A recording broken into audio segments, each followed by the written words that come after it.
All right, here we go. Section 1.3 in your textbook, evaluating limits analytically. All right, so most of this stuff is going to be pretty easy. Again, if you want to get your good old calculator out, sometimes that would be helpful. All right, so if we have a constant, so we're looking over here, all right, finding the limit, and what this means is we have a graph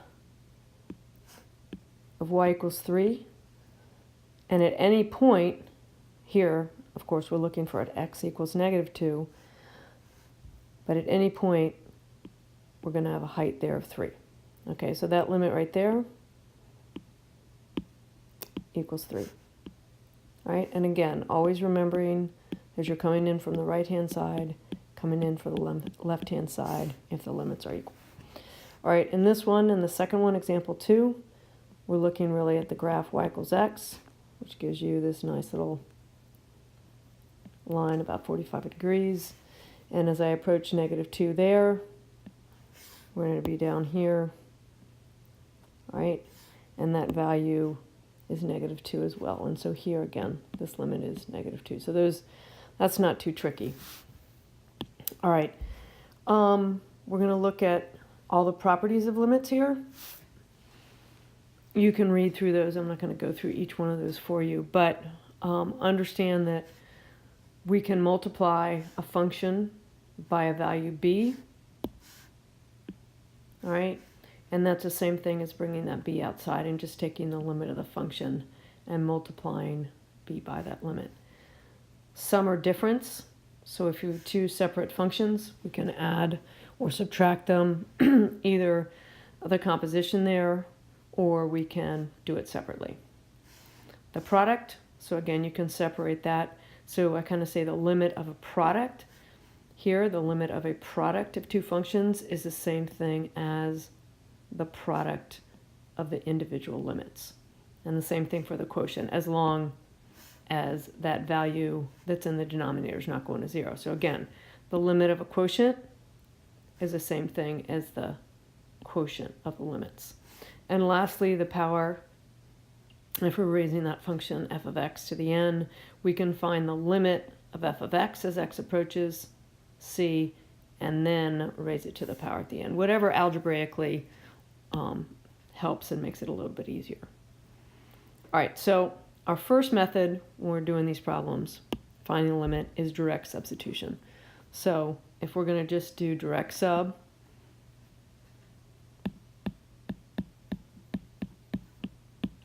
okay, we're going to plug that value of 1 into the function. Oops. Erase that. Into that function, and algebraically figure that out. So that's 2 plus 3 plus 1, voila, 6. Not very hard. All right, moving on.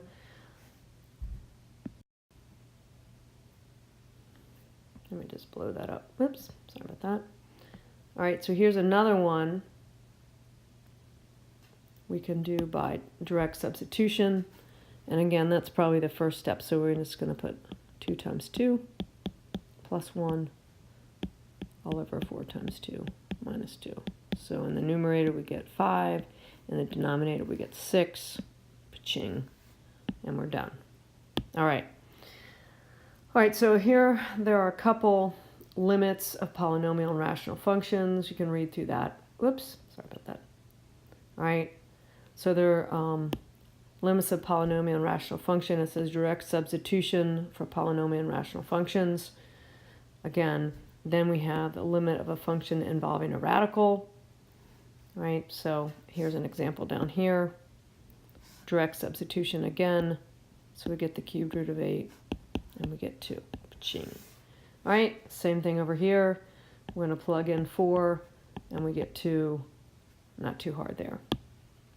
So direct substitution is really the first method we're going to look at. All right, nextly, we're going to look at the limit of a composite function.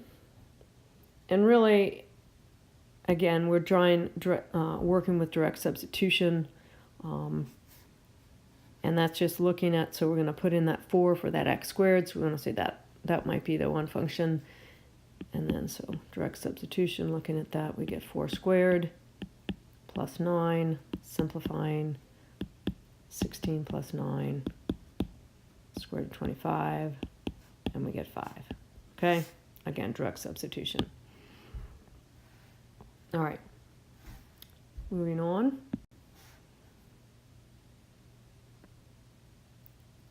All right, another direct substitution problem. Just doing several examples so you know where we're coming from. We're taking the cube root here of 1 squared minus 10. All right, so I get 1 minus 10 or negative 9. Cube root of negative 9. Okay, and again, it's a negative number. We're okay there. It doesn't simplify very much, but we're going to leave it right there. All right. All right. Moving on. Limits of trig. I'm sure this is your favorite. So again, let C be a real number in the domain of a given trig function. Then for each trig function, the limit as x approaches C equals a function value at C. And again, there's some formulas in our textbook if you need to look at them. So here we're going to again do direct substitution. Oops, get a little limit there. As x goes to pi over 2, of sine of pi over 2. All right? Always remembering our unit circle. Whoops. Pi over 2 being right here. The sine of that is equal to 1. All right? Here we're finding the limit as x goes to pi over 2 of tan pi over 2. All right, thinking about what the graph looks like. So we have our x and y here. Pi over 2 is right here. Well, it might be better to dot that a little bit. So let me erase that for right now.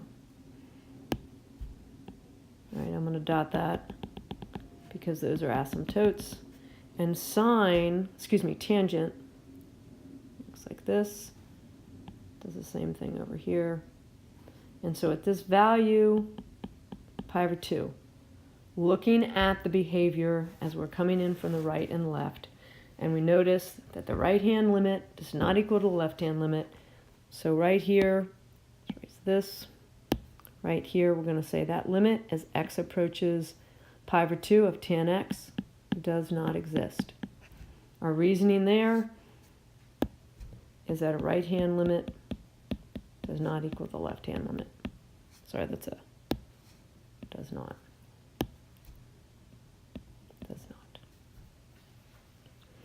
All right, so if direct substitution doesn't work, and again, you're looking at our graph sometimes for the trig, the next technique after direct substitution is factor. And so if we plug in 2, just directly substitute 2 into the numerator and denominator right here, we get the limit as x approaches 2 of x squared minus 4 is equal to 0, and the limit as x approaches 2 of my denominator, x minus 2, also equals 0. So whenever that happens, the numerator and denominator both equal 0, you're going to actually have to do something else. Factor, work with a clever form of 1, or something like this. So this expression is going to change, or factor, excuse me, x plus 2, x minus 2 over x minus 2. We cancel this, and we're still going to 2. So the limit as x goes to 2 of x plus 2 is equal to 4. So really graphically, if we graph this expression and we look at it, okay, it's going to look like this. And it's actually going to have a hole at the point where the value 2, 4. All right. Again, looking at example 12, similar happens. Numerator and denominator are both going to equal 0. So we're going to factor this.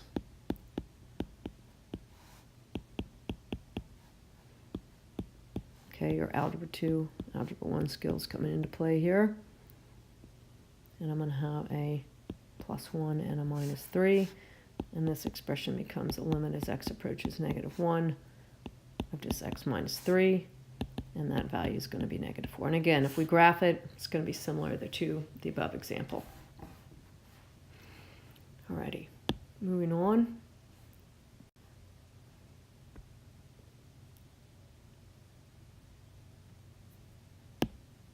Again, factoring here. I'll leave you to finish it off. But again, we've got an x minus 1 squared in the denominator. And if I plug in a 1, I get 0. So I'm going to have to factor the numerator as well. And we get x plus 5 and x minus 1. And you can figure that out. Alrighty. Actually, this one is a little bit trickier, so maybe we should keep going. So if we cancel one of these and one of those, I'm still left with this. And what happens? So let's go over here. What's the limit as x approaches 1 of x minus 1? What is that? Yep, we get 0. So that means our denominator is going to 0, but our numerator is not. So perhaps we should look at the graph. I'm going to squish the graph right in here. At 1, we're going to have an asymptote. All right. And what's going to happen? We're going to have a graph that looks something like this. Oops, probably not a great graph there. And that actually crosses right here at -5. And then this picture, this goes right there. All right, so again, do we know what's the limit? Question mark. I'll leave that for you guys to do. All right, next, sorry about the blow up. We are going to multiply by the conjugate again, because when we plug in, if we look at the limit as x goes to 0 of the numerator, we get 0. If we look at the behavior of the denominator as we go to 0, that is also equal to 0. So that tells us we're going to have to do something additional. And so we've got these square roots here. We did this the other day. When we were simplifying difference quotients, we're going to multiply by the conjugate. Alrighty. And when we simplify that, this comes down here. We get the limit as x goes to 0. Leave the denominator kind of messy, don't distribute, and the numerator becomes x plus 2 minus the quantity 2. And canceling here, the 2's cancel, the x's cancel, and we're left with the limit as x approaches 0, 1 in the numerator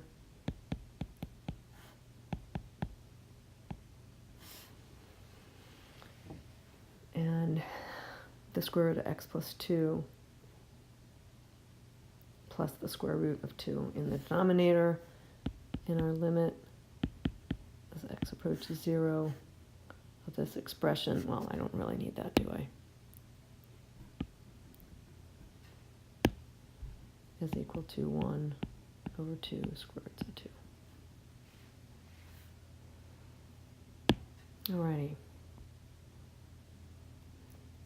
If direct substitution doesn't work, if multiplying by the conjugate is not an option, then we're going to go to finding a common denominator. And not so much in the denominator, but in the numerator. Because again, if I directly substitute 0 into this entire expression, we're going to end up with the behavior of the numerator and denominator going to 0.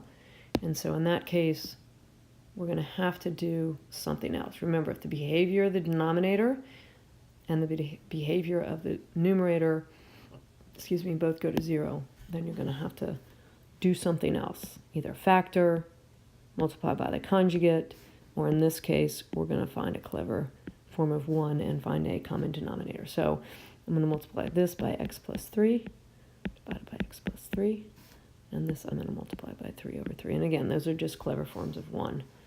All right, so the limit here as x approaches 0 denominator of the denominator is just x. The numerator becomes 3. This piece becomes 3 times x plus 3 minus x plus 3 in the numerator and 3 times x plus 3 here. And distributing here this negative through to each of these pieces, okay, we're going to end up with a 3 minus x minus 3. So the 3's are going to cancel. Again, I've got x here. We end up with 3 times x plus 3 in the numerator. That's a common common denominator right there. And then the numerator becomes negative x. All right, I'm going to write this as 1 over x here. I can take that x over 1. I think I said 1 over x, but I put the 1. I can take that x over 1, and I can put it right here. That cancels it right here. And this expression, these x's can cancel, and I'm left with the limit as x approaches 0. The numerator becomes negative 1. Got that little negative right here. And the denominator becomes 3 times x plus 3. Simplifying it, we get negative 1/9. There we go. All right. So far we got 3 methods. Direct substitution. Let's move it up here. So, direct substitution. Okay, method 1. Okay, factor. Okay, this is when both the numerator and denominator, that behavior is typically approaching 0. Okay, we can multiply by the conjugate. And we can find a common denominator.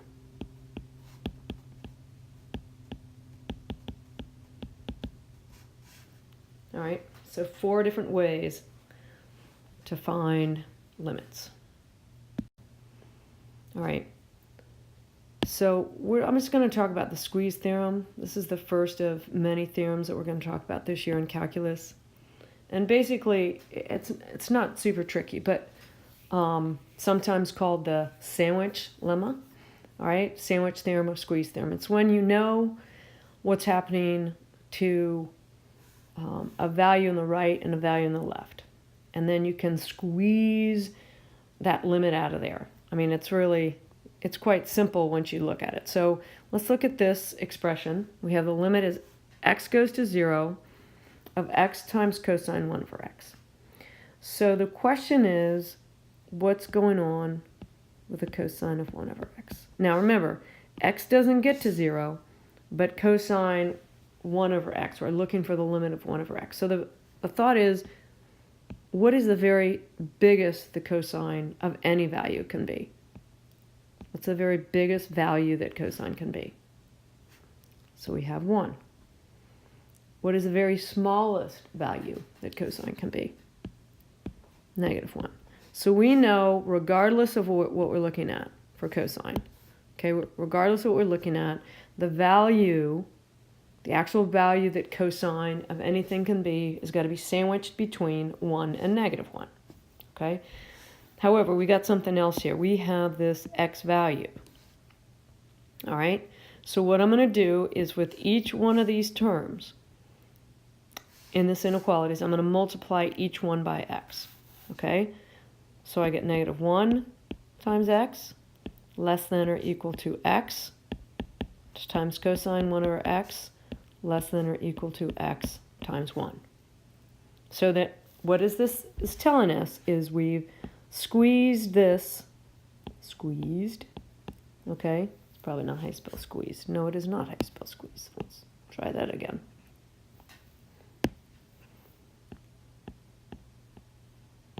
There we go. We have squeezed. It's probably not how you spell it either, but who cares? All right, so we have squeezed my value of x cosine 1 over x in between negative 1 times x and x times 1. And if we clean that up, we have negative x less than or equal to x cosine 1 over x less than or equal to x. Now, if we're looking for, now, what's the limit as x goes to 0 of negative x, which is going to be squeezed in between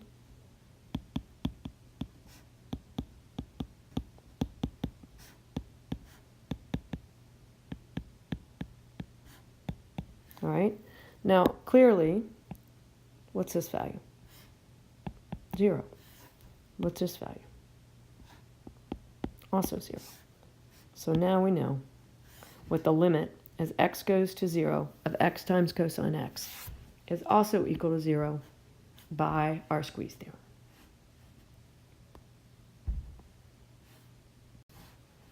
All right, lastly.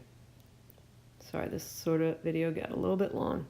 All right, we have two expressions or two special limits, which you're really going to have to memorize these. And we worked with this first one in class last week. The limit as x goes to 0 of sine x over x equals 1. And its sort of sister theorem is the limit as x goes to 0 of 1 minus cosine x over x is equal to 0. And so we can use those for examples 17 and 18. So this, remember, this is a product here, so we can take that 4 out, or it's a scalar product from our properties on the first page of this guided notes. We have sine x over x. And this expression right here is 1. So we can say this is 4 times 1, and our limit is equal to 4. All right? Now, this last example is a little bit tricky. And if you remember in class, we looked at what the sine of x looked like close to 0. So it looks like this. Now, that's super close to 0. That's just a teeny weeny piece of the sine. Now, what's the difference between sine x close to 0 and sine 5x close to 0? And this is where I'm going to leave you today. So I want you to think about that. So if you were graphing sine x on the calculator, on a window, and then you graphed sine 5x, graphically, what's the difference between sine x and sine 5 over x? Excuse me, sine of 5x, not 5 over x. So we want to look at that because we want to compare that to the idea that we know the limit as x goes to 0 of sine x over x, that equal to 1. So the question is, if I have the limit as x goes to 0, and I have sine of some bx over x, what does this equal? And that's where I'll leave you today.